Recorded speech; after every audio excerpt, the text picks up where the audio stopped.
சிம்ம ராசியில் பிறந்தவர்களுக்கு இந்த வாரம் எப்படி இருக்க போகுது அப்படின்னா, ராசிநாதன் ஆட்சி பீடம் ஏறி இருக்கிறார். சூப்பர். ராசிநாதன் ராசியில் இருந்தால் அதை விட ஒரு புகழ், பெருமை, அந்தஸ்து யாருக்கு கிடைக்குங்க? அதுலேயும் சிம்ம ராசி நம்பர் 1.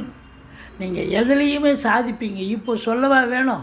ராசிநாதன் ஆட்சி பெற்று இருக்கார். இருந்தாலும் சனி பகவான் பார்வையில் இருக்கிறதால கொஞ்சம் ஒரு சறுக்கல்கள், இடர்பாடுகள் ஏற்படலாம்.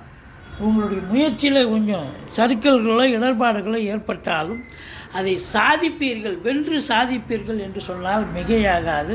அதே நேரத்தில் வெளி வட்டார பழக்க வழக்கங்களில் இல்லை நண்பர்களுக்கோ உறவினர்களுக்கோ நான் இதை செய்கிறேன் அதை செய்கிறேன்னு வரிஞ்சு கட்டின்னு போகாதீங்க. ஏதாவது அவங்களால பிரச்சனைகள் வந்து சேரும். ஏன்னா 8ல் ராகு இருக்கிறதால அசிங்கம், அவமானம் மட்டுமல்ல, உங்கள் வீட்டு காசு, பணம், நேரம் விரயம் ஆகக்கூடிய ஒரு நிலை இருக்குது. மற்றபடி 10ஆம் இடத்தில் குரு தொழில் வழக்கத்தை விட